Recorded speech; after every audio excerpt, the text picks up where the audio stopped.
This week's episode of Yet Another Geek Show is brought to you by Audible. If you use our affiliate link, audibletrial.com/YAGS, that's YAGS, you get 30 days of membership free, plus one audiobook, and 2 Audible originals to get you started. So check it out.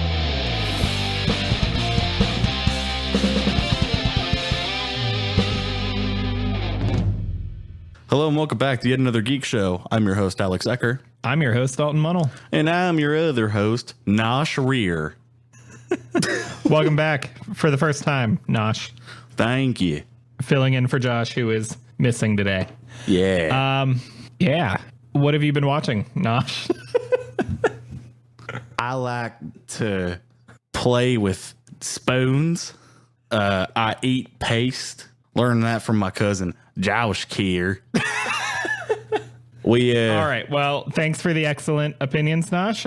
You Cool. may join us next time. Alex, what have you been I'll up collect to? my paycheck at the door. Okay. We do direct deposit. What have I been doing? Yeah. Having a whole lot of bad luck this week, I'll tell you, man. Oh, did you accidentally watch the Sonic movie?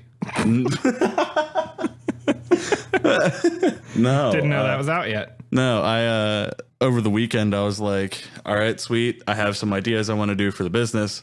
I go to drive home and my car, I was at a red light on the way home and my car's engine starts revving like mad and like my foot is like almost as far back as the pedal will allow me and the engine revving is actually pushing my car forward. And then out of nowhere my engine, like double times and then shuts off my car. Maybe that was a sign. Maybe. Hopefully I'm getting my car back tomorrow, which is, you guys will hear about it, a week from now. We always, what is it? We're a week ahead usually? Yeah. Okay. Yeah. So I'll tell you next week when I get my car back. But yeah, I was super worried because I had to take it to a dealership because I knew it was a computer issue, believe it or not. Mm-hmm. And I was like, oh, great. I have to take it to a dealership. I'm not going to have a car forever. And no, it was only like $150 to get it fixed. Well, you're not going to have a car forever because one day there will only be autonomous vehicles on the road and we won't own them. We'll just rent them from our smartphones. I thought you were going to be a lot darker than that. I thought you were going to be like, well, you're not going to have a car forever. You're going to die. I, for one, welcome our car overlords. Oh, and then before you continue, the following day on Sunday, I broke my shoe. You can buy shoes more than once every 4 years, Alex. Dude. Well, no, listen, bro. Here's what I did before my state transition last year. I bought a bunch of Etnies because it was like $120 to get free shipping. So I bought 3 pairs of shoes, and my thinking was, I usually go through a pair of shoes like a year or 2 years. So it's like, if I buy 3 pairs, I won't have to buy shoes until I'm like 30. So I was like, all right, sweet. A year goes by with the first pair and the bottom of the sole just started eating the glue and just ripped off completely. So one of the shoes is in 2 pieces now. So I had to prematurely crack open another pair of shoes. Etnies, everyone, not a sponsor. Yeah. All right, on to the proper show. Go on. All right, I guess I'll start since you didn't watch anything. You just... Well, I did watch a couple things. Drove a car until you couldn't drive it. Yeah. And then when I tried walking home, I lost my shoe. No. So last night, I realized that I had done absolutely nothing I could talk about on this show. Well, that's always a good start. Yeah, so I browsed HBO for any movie, because a movie I could finish. I'm just in the middle of TV shows. I can't come on here and talk if I don't finish TV shows. Speaking of TV shows, Game of Thrones, the last episode this Sunday, dude. Yeah, watch out for our spotlight. Yeah, which I want to talk to you later off air about that. Yeah. Anyway, so I threw on a pretty big movie you probably heard of from last year called Crazy Rich Asians. I have heard of this movie. What have you heard about it? I seen the trailer. So I saw the trailer when it was new and thought, just frankly, not for me. I thought, I don't know. I don't get it. Maybe it's good, but this trailer ain't doing anything for me. Okay. But I did start getting curious because it got really good reception, like really good critical praise. I think it was like #1 in the box office for like 3 weeks. So something had to be there, you know? Mm-hmm.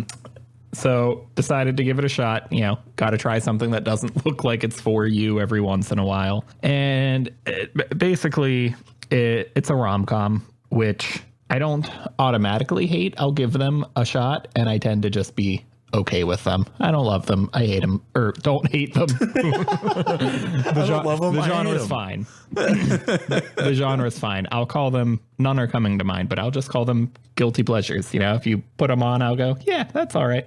Movies like 50 First Dates. Sure. Okay. Yeah. Great example. I would never be like, guys, you gotta watch 50 First Dates, and it would never be my first choice. But if it's on, I'm like, yeah, this is good. Yeah. So this is a rom-com where it's this Asian couple, and the female lead, played by Constance Wu, is traveling with her boyfriend to Singapore to meet her boyfriend's family, where she learns and discovers that they are crazy rich. I mean, crazy rich, like absurd, not just a little bit. Mm-hmm. And it's basically just about her getting along with this family that's just in a totally different world, you know. And I guess it's an interesting concept, and I'm not displeased that I watched it, but I gotta be honest, it didn't do anything for me. Okay. The critical praise was really high, and it just, I don't know. I like that we got a decently sized budget, just full of Asian actors. I thought that was super cool. Most of the actors are really good. The set design and everything, like it's a good looking movie. Yeah. It just didn't convince me to care about the plot or the characters. And maybe it's just because the bulk of the cast are people that are playing, you know, as the title implies, crazy rich. I don't want to say Asians, because that implies the Asian part makes them unrelatable, but people, crazy rich people. Yeah, that would pretty much alienate you, wouldn't it? Which, so be careful with my wording there. But, yeah. But some people get a thrill out of watching, like let's say a TV show like Cribs or like Entourage, whether it's a reality thing or a scripted thing. Some people get a big kick out of watching shows about people just living luxurious lifestyles, and I just don't. It does nothing for me. Maybe it's because I don't have that fantasy. Like I fantasize about a certain amount of wealth, but like 200K wealth, not like billions wealth. Right. And so just as a concept, it's totally unrelatable, and it's hard to mentally connect myself with people living that lifestyle, because it's just a lifestyle that is so not interesting to me. And I don't know. At the end of the day, the movie to me is fine. It's worth watching, but I wouldn't say, hey, go hunt this out. So I guess that's my totally middle of the road boring review, is that it was fine. There's things that are executed well, but it just, I wasn't the target audience, and that's fine. Go watch Cribs instead. Do you remember MTV's Next? Oh, yes. How awful was that show? I can tell you I loved it at the time. Oh, no, I mean, I loved it too, but like, It was so bad. Anyway, it's like if Jerry Springer this week, is that what you're bringing to the table? No. It's like if Jerry Springer met like The Bachelor. Like, oh goodness, no. I finally got to start watching Supernatural season 14, and I'm super pumped about it. Is that the current season? No, I think they're filming 15, or they might be airing it now. I've just been kind of watching it as it goes on Netflix. But season 15 is going to be the show's finale, and I kind of follow the actors on social media, and I remember seeing a video, and it was the three like main characters, and they were talking about season 15 being the final one, and you could see that they were all at least crying once before they started the video. Yeah. And it's, I don't know, you really see, like, from the beginning to, you know, maybe not season 14, but like at least up to like season 10, like the development between the characters, not only as like characters, but you can see that these people mesh really well together. And I'm assuming because it's, you know, had a run of over a decade now, I believe, you know, it's kind of sad to see a show kind of like that kind of have to end, you know. Have you been watching this since like early on? I started watching it about 4 years ago, actually, I think. And my wife started me on the show, and I just kind of, it's one of those shows where, you know, you go, maybe I need to have like a TV series that's kind of popular in my life, and you go to watch it, and then you're like, man, I really like this. Like you actually turned me on to How I Met Your Mother, because you were like, Yeah. like, I need a sitcom in my life and I'm going to start watching this. And then you were describing it to me and I'm like, all right, fine, I'll give it a shot. And I've at least watched it twice, like from beginning to end. Now I recommend you nothing but sitcoms. Watch Superstore. Yeah. Don't watch the HBO movie I watch. Oh, man. Have you noticed, though, speaking of HBO, I'm kind of done with my Supernatural thing, that they've been going nuts lately with adding stuff? Not really, because I normally browse HBO from inside of Hulu, and so I don't really notice what's HBO content or not. Like watching Game of Thrones, for example. Yesterday might have been the first time I actually went through the HBO app. Oh, wow. Okay. But like every time we put on the current episode of Game of Thrones, it's a new ad for a new HBO show. Or like, I think I've maybe seen promotion for Chernobyl twice. HBO's going to have a hard time without Game of Thrones running. You realize that they're getting 5 spin-offs of Game of Thrones, right? Well, yes, 3 of them and got no. approved. 3 of them yes were and approved. no, But because they're working on that many, but not that many are actually going to get a season. There's that many that are getting pilots. right. So who even knows if they're planning on getting a prequel for more than one of them? But even if they all got off the ground, that's not going to do nearly as much for them as Game of Thrones did. Like, That's true. prequel and spin-off TV shows don't become nearly as big a deal as you would expect. Who have you ever heard talk about Fear the Walking Dead? Good point. And while the people that watch it do love it, who have you heard talk about Better Call Saul? I've actually had a few people talk about that with me, and I've never seen it. But to be fair, I've not finished Breaking Bad. It is a great show, but it never got close to Breaking Bad numbers. Yeah. They're just, I don't know. You would think there would be a lot of hype behind a show this big getting a prequel, but there's just, you know, based on previous examples, there's just really not. And I don't see these Game of Thrones prequels or spinoffs, you know, being as big a deal as they would hope. They don't have to be as profitable as Game of Thrones to be profitable, but I'm just saying their subscriptions drop off hard when Game of Thrones ends. Yeah. I'm thinking they're trying to tide people over with it to wait for them to find something else they like on their service. Yeah. I mean, they were a stable company before then. Don't get me wrong. Oh, of course they were. Yeah. So it's not like the company's over because Game of Thrones is gone, but it is their biggest deal going away. And who knows if they find a proper replacement anytime soon. Right. Yeah. Yeah. Ugh. So also, in my rush to make sure I had something to talk about today, Okay. last night I read the graphic novel Kick-Ass. It's so good. Did you read the graphic novel or just see the movie? I've read both the graphic novels. Well, There are more than 2. Kick-Ass 1 and 2 is what I've read. Okay, there's 5 of them. I haven't read Hit Girl. Well, it's Kick-Ass, Kick-Ass 2, Hit Girl, Kick-Ass 3, and then I never actually saw what the last one was. I just remember, like, I bought the first few books years ago, and I think, like, the back cover of one, like, teased that, like, there was a 5th book with a question mark on it, if I remember correctly. I'll have to go back and read, like, the last chapter of 2 before I go and read 3. I didn't realize 3 was out. For years, dude, but for some reason I just forgot all about the series. So I'm just going back from the top to catch up and finish it properly because, yeah, Kick-Ass 3's probably been out for like 6 or 7 years, I would think. And I never read it, even though I loved 1 and 2. So reading 1 again now, I mean, I read it around the time the movie came out and probably told you to read it. You did. I read it. It still mostly holds up. I still enjoyed it. But I have to say the edgelordiness is doing a whole lot less for me at this age.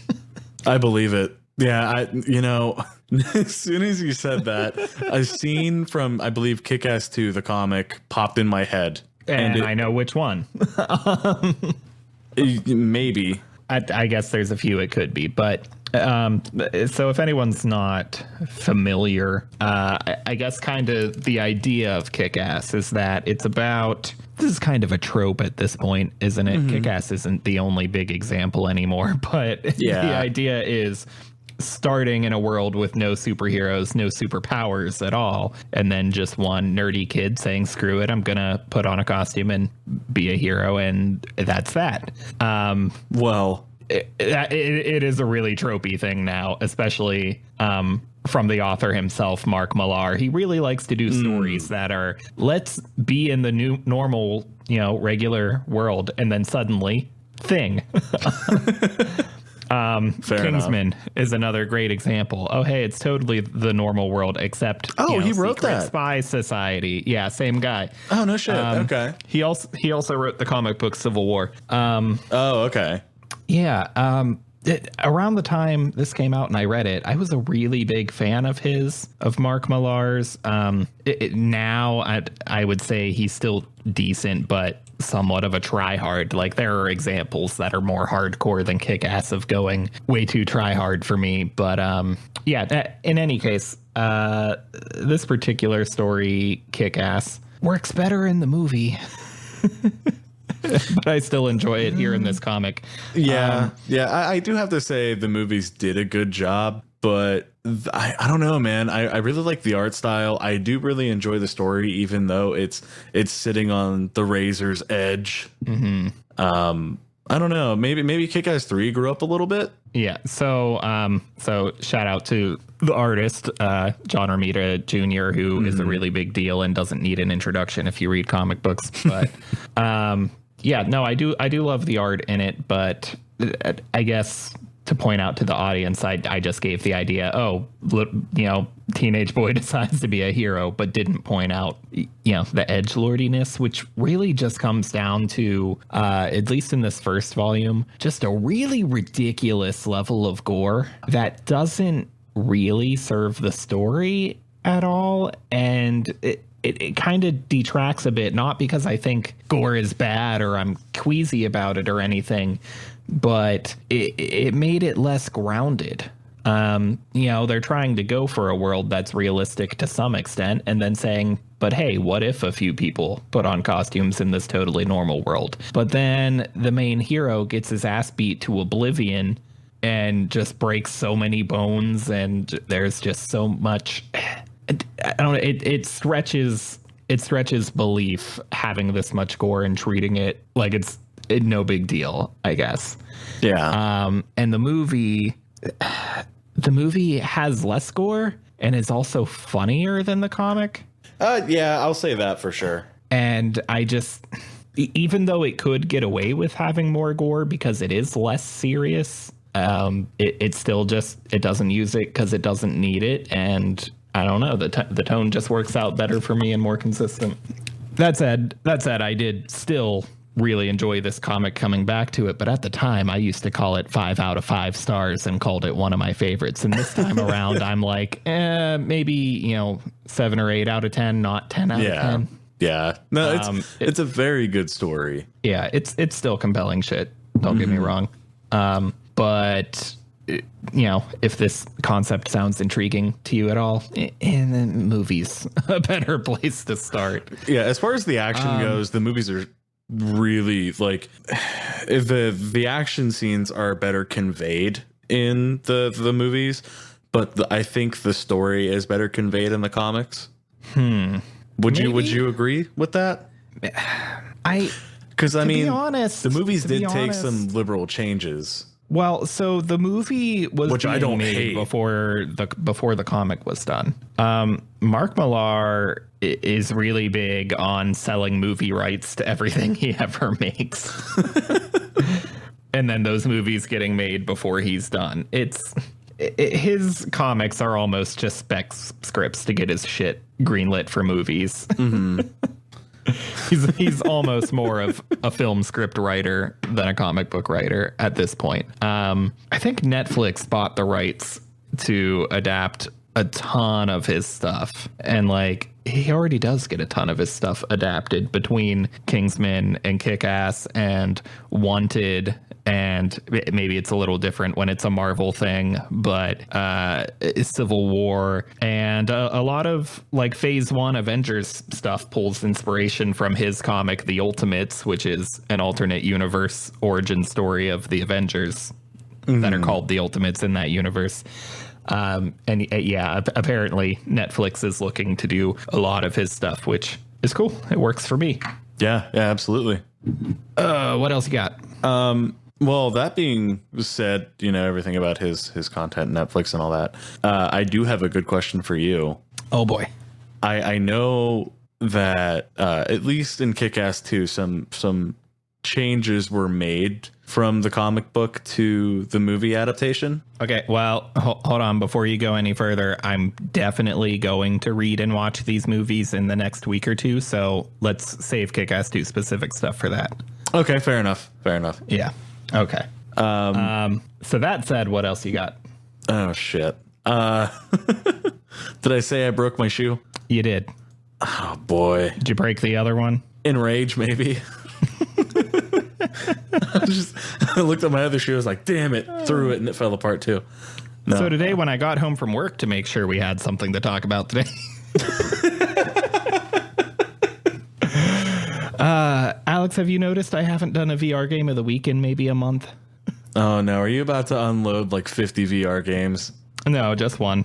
Okay. It is a collection of mini games, though. God damn it. So like 50 games. Yeah.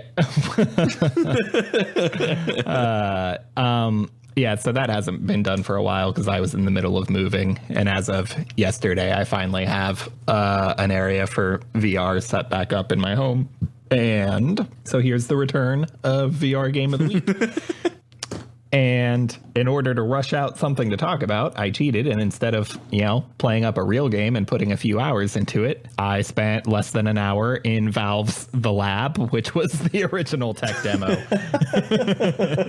used to show off what VR was capable of. Oh, no. Hey, I told you I wanted to play all my VR games, and that's one of them. Yeah. I did technically play it. I'm thinking in the next paychecker here, I'm going to get my VR fixed so that way I can do it again.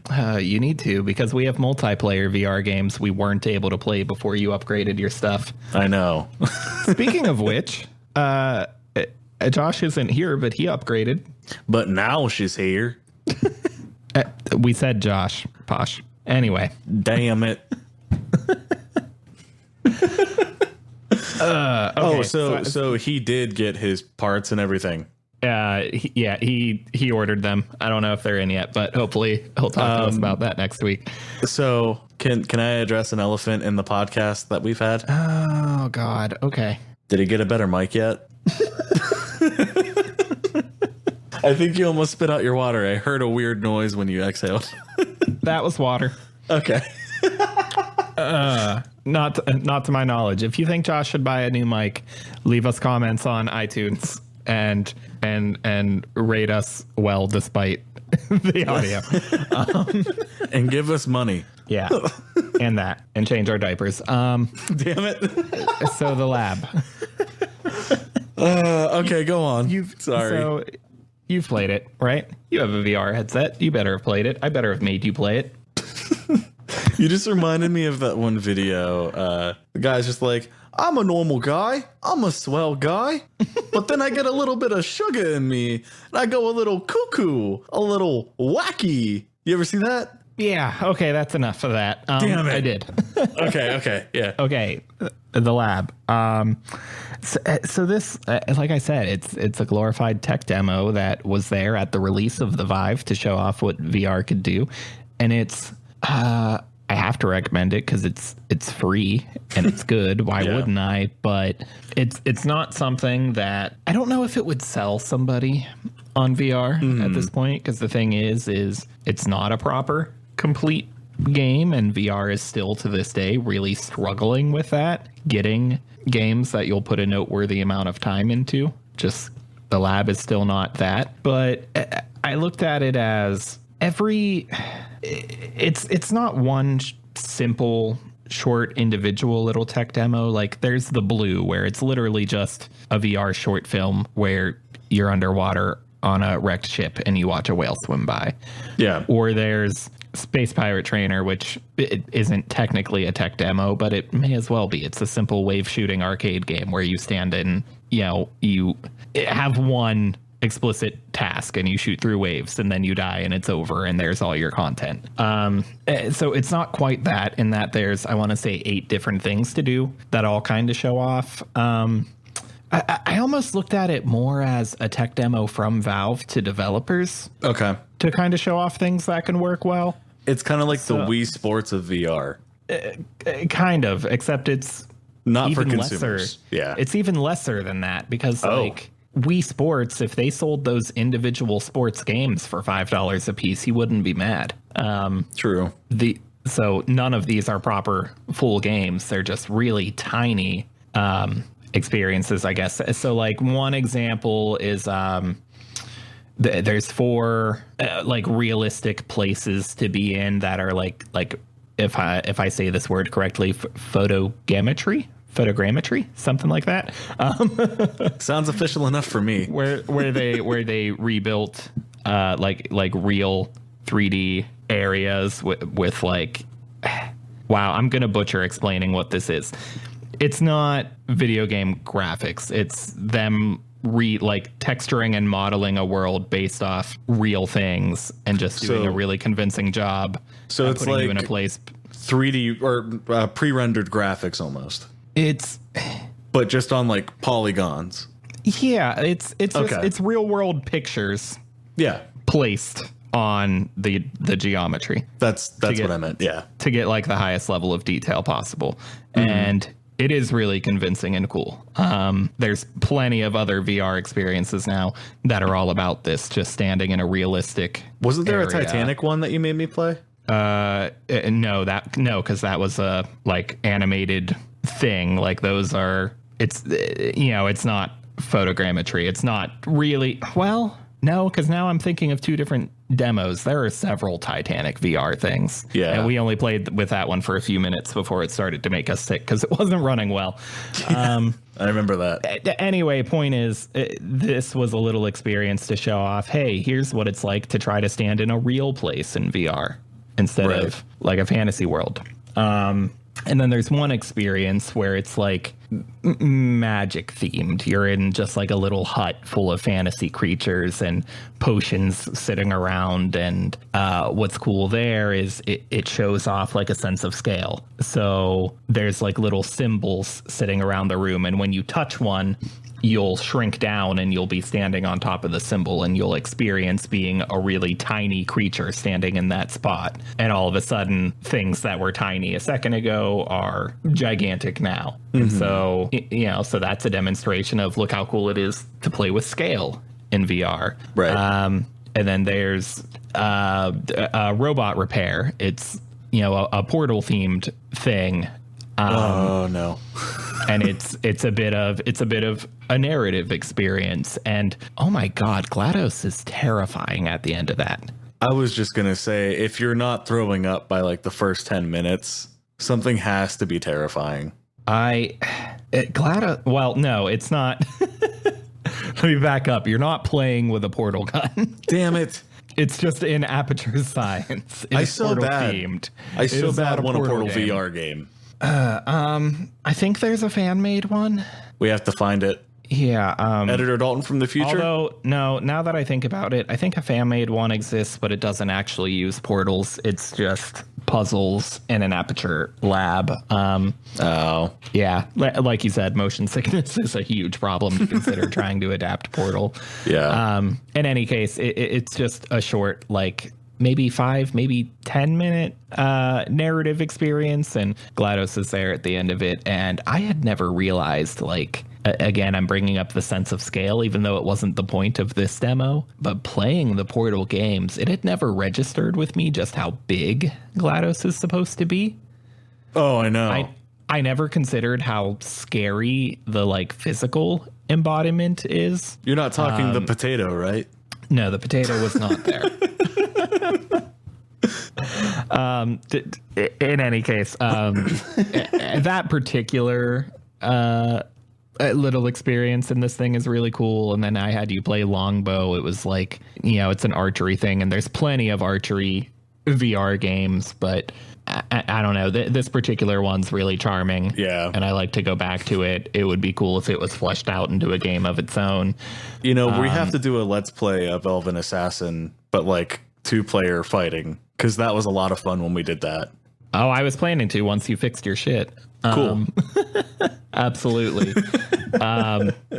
Some of the other experiences aren't so cool. They're kind of lame, whatever. But yeah, at the end of the day, it makes me, jumping back into it again this much later, just has me really pumped for when Valve finally puts out a proper full VR game, because these things, for being released 3 years ago, for being a day one VR thing, they're just so well polished. Like, they just understood what was going to work about VR immediately. Right. And even though it's almost no content, the content that is there just works so well. It's some of the best visuals I've seen in VR so far. It's like they understand the limitations of VR displays and know how to keep things looking good around those limitations. Mm-hmm. And yeah, it just leaves me hyped for the future. Supposedly, Valve has been working on 3 full-length VR games for years, and supposedly one of them is coming this year. And so, jumping back into the lab basically just left me more hyped for that. The lab is still cool, but it's something you really just play with. You know, the first few days you have your VR headset, and then you pick out proper full games to play. Okay. Yeah. So we can expect to have, you said a full VR Valve game soon? Mm-hmm. Do we know what that's about? We don't. They won't tell us. Damn it. I don't know how much legitimacy there's been to the rumors, but supposedly a Half-Life game, not Half-Life 3, but a Half-Life game nonetheless. I was going to say, you know, they're going to make a VR game and they're going to make a sequel, but they won't make the third one. I would not doubt that if they make Half-Life 3, it's a VR exclusive. Probably. Did I ever tell you my favorite Gabe Newell joke I came up with? What's that? Did you hear that Gabe Newell made a children's book? About counting to 2? No, it's called ABC 1-2. That's not bad. Left 4 Dead Thanks. 3 is also a strong rumor. Oh, really? For a VR game? I've seen it strongly rumored either way at this point. Oh, wow. Okay. I don't know. We grew up with a lot of Left 4 Dead. That said, Valve is wildly unpredictable. And I try to make a habit of not taking any rumors about them seriously, because I swear I was seeing screenshots of Left 4 Dead 3 like 5 years ago. Right. That never amounted to anything. Speaking of Left 4 Dead, though, I know you and we played that game endlessly, like either together or separately on Xbox. Have you played it within the last 2 years? Last 2 years, probably no. Last 5 years, yeah. Okay, because I haven't played it on the Xbox in years, since almost 10 years ago, now that I think about it. And it was bad. I played it on the PC, just be like, all right, yeah, sure, let me go back to the old No Mercy campaign on Left 4 Dead 1. Mm-hmm. And I put it on easy because I was like, I remember playing this on expert. I was good. Like, we beat the campaign together, but I was like, all the skill is gone. Oh yeah, absolutely. And I play No Mercy. Okay, I'm thinking, man, I feel worse than I was. And somebody joined my game and they were like screaming at the game because I guess the night before an update came out to make the AI a little more difficult. Mm-hmm. It felt like we were playing on expert. It took us an hour and a half to beat the final level. I remember complaining to you a few years ago that I had played back through it, including the DLC. And what was that DLC that crossed over the stories of 1 and 2? Oh, it was the bridge one. So, yeah, I know which one you're talking about. I complained. Oh, the sacrifice. Yeah, there we go. How do we forget that it's so obvious? Yeah, the sacrifice. Yeah, context clues. Yeah. I complained to you that I had played back through all the campaigns. I think I was on normal, and that campaign I couldn't do that last level of it, and it was never my fault. It was 100% my teammate AI every time. Yeah. Because they made the enemy AI so much harder, and then the teammates were garbage. So for those that haven't played this DLC, the idea to my recollection is you have to fuel up 3 different generators. Every time you do, it scares in a wave of zombies, and then all 3 of them power like this lift up onto a bridge that you have to escape through. But you have to sacrifice yourself to, what is it? Does everyone get on the bridge and then you have to sacrifice yourself off of it to run back to a generator and restart it? Yeah. Yeah. And like there's like 3 tanks in that part and they can easily get to you. Yeah. So I would like 5 times in a row got to that final beat, had full health, had plenty of ammo. And then made my run for it to sacrifice, and nobody helped me. None of my AI teammates did a thing about it. And the thing is, in Left 4 Dead, if you're not familiar, there are special infected that can capacitate you in a single hit. If they touch you, you are down until a teammate saves you. And if there's no teammates trying to save you, because the computer AI is worthless...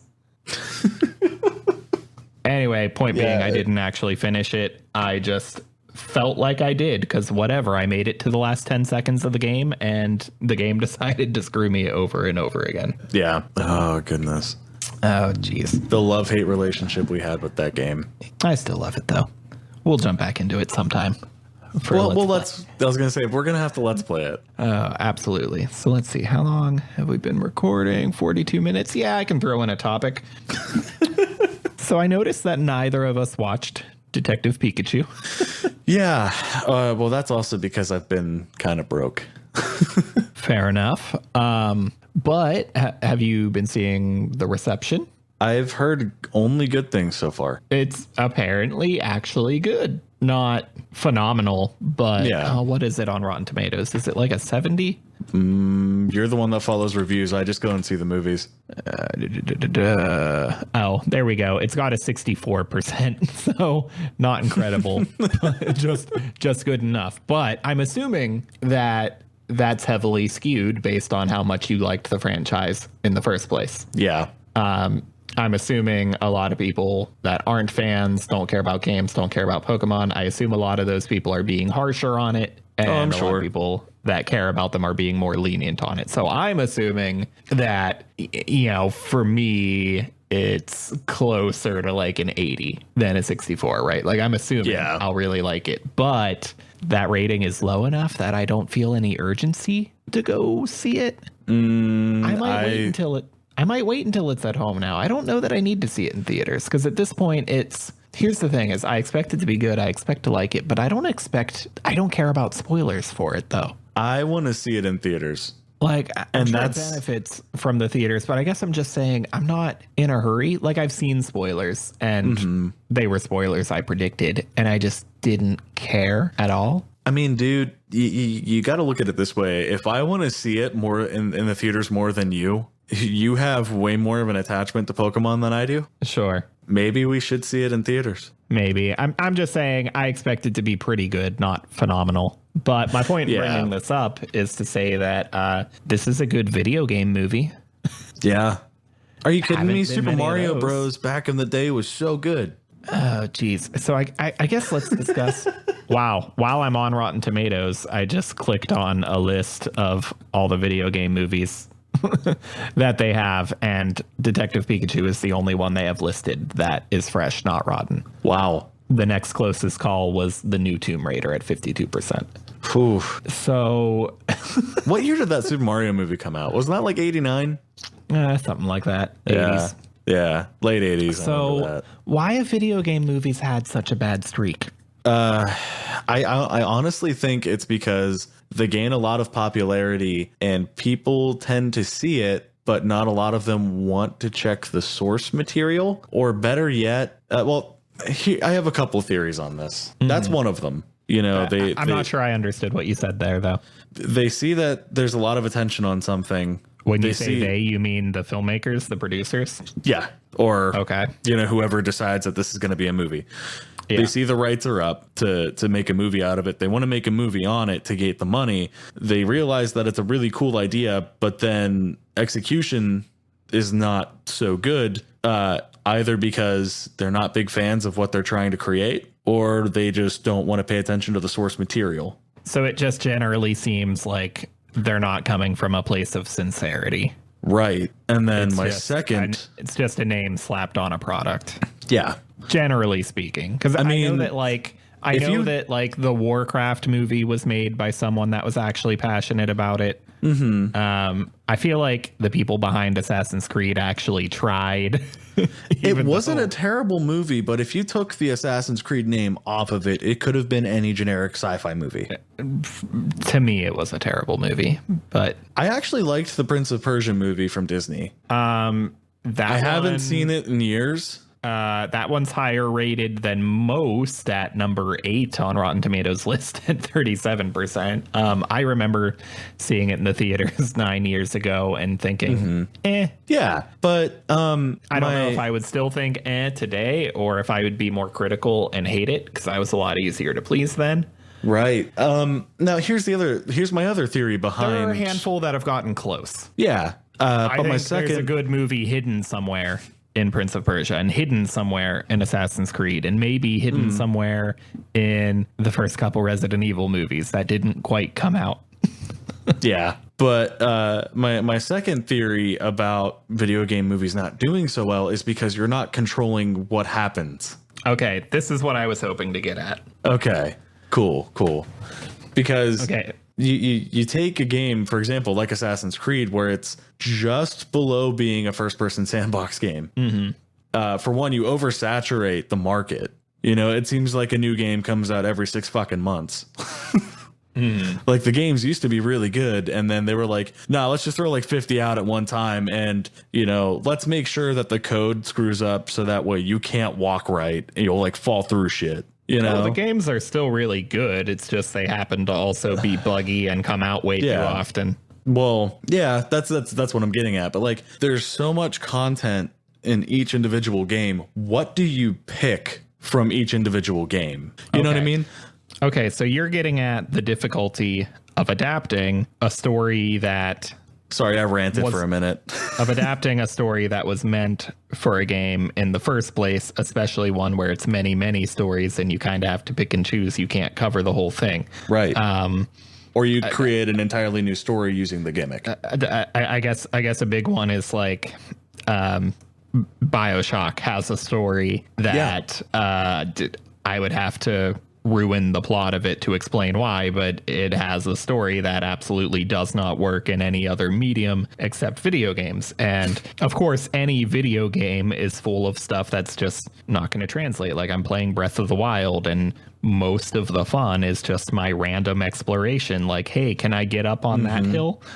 Oh, I didn't quite make it. Let me go make this potion that'll help me make it. Like it's, you know, that freedom that you obviously can't adapt to film, not just because, you know, you're not controlling the film. That's Not even a biggest, film. Kind of the biggest difference, but it's also just a matter of, it's not really story content, right? Like me climbing up a million mountains in Breath of the Wild and falling back down them isn't a story. Right. It's a thing I chose to do to entertain myself. Yeah. And so I get all that, but here's the thing, and it maybe me calling Assassin's Creed almost a good movie helps push my point here. But when someone says adapt a video game into a movie, that doesn't mean pick a game in the series and recreate that game's story beat for beat. Right.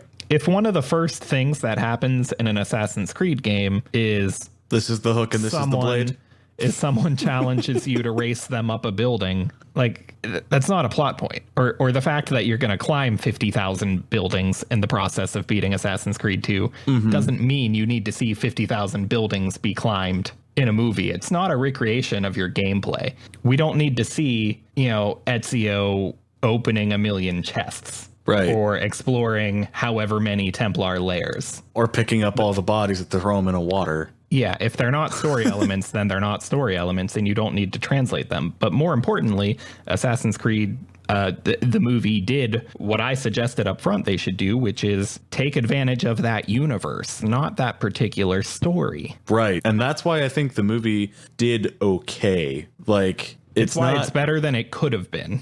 Yeah, exactly. They were on the right track there. And it's why Detective Pikachu is good. Yeah. If they made a movie where they just tried to retell Pokemon Yellow, yeah, and you had to go back through the 8 gyms, and you had to, I say you, but if the lead character, yeah, they had to acquire the correct HMs to light up all the caves to get through them, and had to have his SSN excursion, like, and then they break the fourth wall to watch the player yell at why Charizard can't learn fly. Yeah, so these aren't plot points for a movie.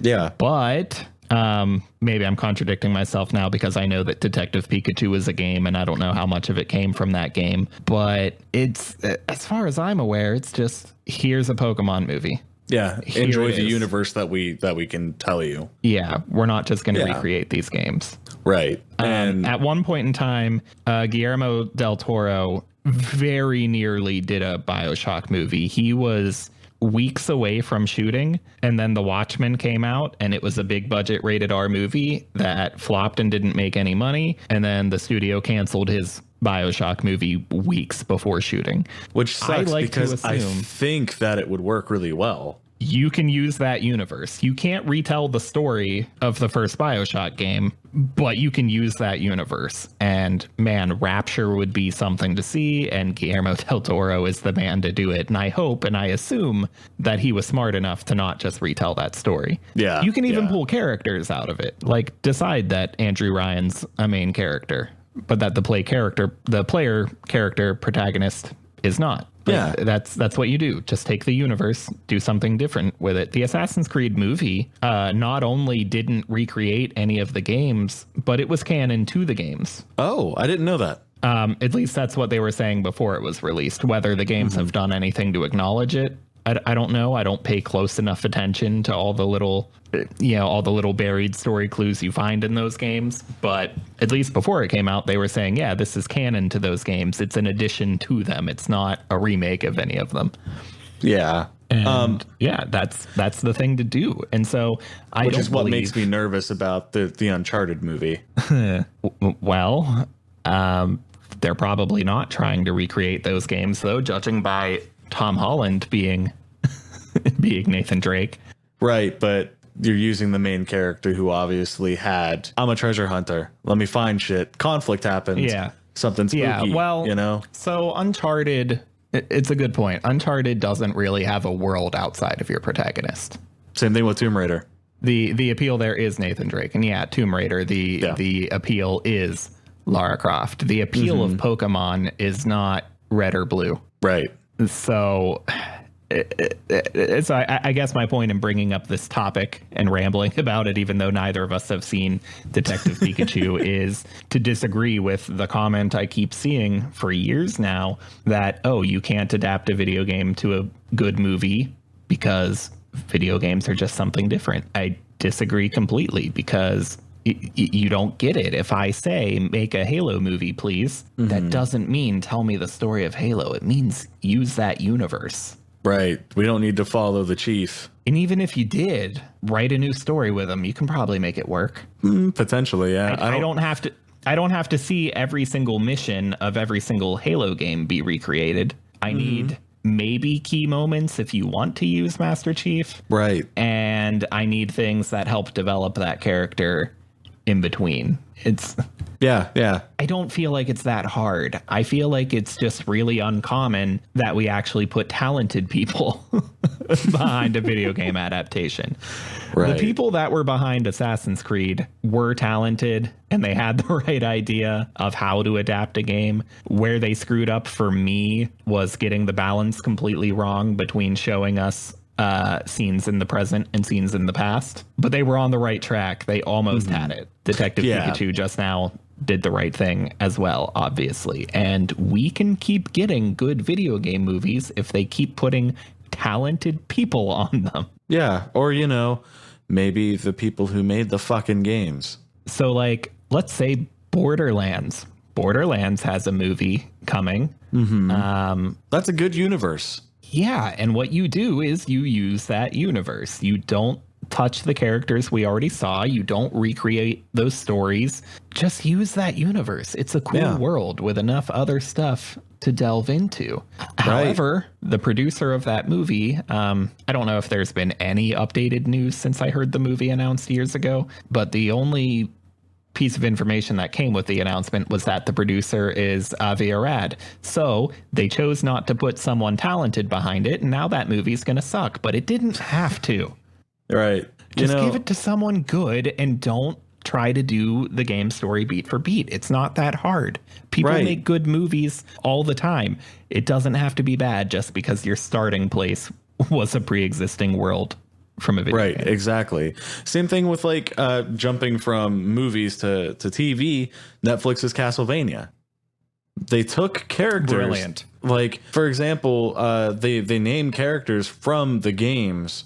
The only game character that two game characters I've seen are Alucard and Dracula. Yeah, so there you go. Castlevania is a great example because it was intended to be a movie, and then they broke that movie down into 4 episodes to make a season and changed their approach. But so, given the technicality of, well, it was supposed to be a movie, that's not just a decent video game movie. That's an incredible video game movie and one of the best animes I've ever seen. Exactly. Because like they pull from they everything and not just a game. So people out there that say, like, you can't adapt these because of the things unique to video games that don't work. Were you expecting a movie called Castlevania to just straight up open with the opening of Castlevania on the NES and then to just watch a silent protagonist walk through sideways through a castle, just occasionally whipping things until he gets to Dracula? Yeah, you know, whip the wall to get some ham. Yeah, he occasionally whips a wall and a ham falls out. And then he ducks in a corner for 2 minutes and then a red tornado flies him away. Did you think this movie was just going to be a Let's Play? Right. That's clearly not what anyone asked for. And could you imagine as soon as it was dusk turning to night and just seeing what a terrible night to have a curse and then just waiting like a full 40 seconds before it started up again? And I mean, they can still pull out cool little beats of it, but yeah. End rant. I think I've made my point. Yeah, I almost lost complete focus when we started talking about Assassin's Creed. I don't know. I'm angry at them for putting out buggy content. Yeah. Hey, Ubisoft, I'm looking at you. Man, I wanted this Borderlands movie to be good. Oh, I know. All right. Anyway, I guess that's all. Alex? Yeah, I think I'm good. All right. Thanks for listening to yet another Geek Show, and we will see you next time. Bye, y'all. Fuck you, Nosh.